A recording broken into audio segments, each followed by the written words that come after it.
Today's video is powered by Hawpog. Skip it up and that up. What's going on, everybody? Rich Review Tech USA, and this horse makes cream eggs sexy. Urgh.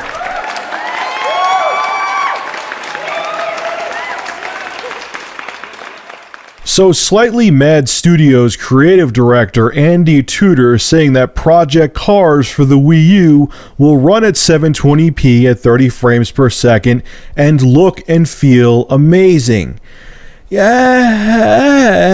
Yay! He went on to say, "We always prefer to aim for 30 frames per second, generally in order to keep gameplay-specific features like having more cars on a track or better weather effects, etc. So that's the standard across all consoles," even though he's referring to the PS3 and 360, which are previous generation consoles, and we're more likely to utilize the native 720p support of the Wii U for launch, especially since our physics and rendering systems demand a lot of processing power in order to deliver a truly next-gen experience. Then he goes into his advertising mode here and says, "All you need to know is that when you get this game, it'll look and feel amazing, and you'll want to show it off to all your friends." Now, I know people are going to say to me, "Rich, it's not all about the graphics," and I agree with you. Gameplay is key. When I play a game, graphics come second. I mean, they hold some weight. If a game looks like complete shit, it's not really going to be playable, but gameplay's key. A game has to be fun,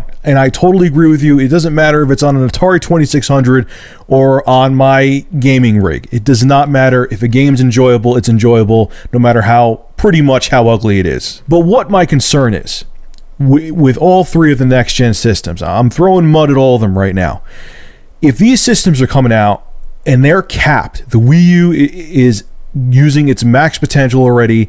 The PS4, when it comes out with the newest Killzone, is maxing out what the PS4's hardware can do, and same with the 360, because from what I'm hearing, pretty much the 360 is going to be identical to the PS4 with some variables here and there.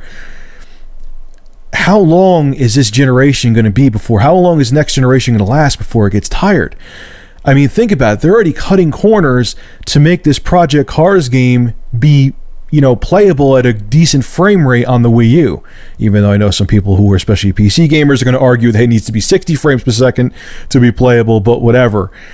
720p was impressive back in 2006, 2007. It's now 2013. And you're having to make a brand new game that's coming out in 2013, I think, maybe even 2014, I'm not sure. It's not full 1080p. It's not native 1080p. It's only 720p. Now, again, I'm not talking about, I need my games to have all super, lighting and special graphics and the highest resolution possible. I'm not saying that. I'm not. But what I am saying is that if they're already tapping out the hardware now, how long is it going to be before developers start complaining again, saying that the consoles are limiting them?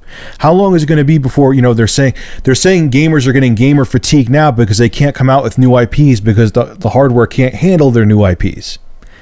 So if they're already, think about it, when the PS3 and 360 came out, they were at least, and some people may argue they were ahead of top-end gaming PCs back in 05, 06.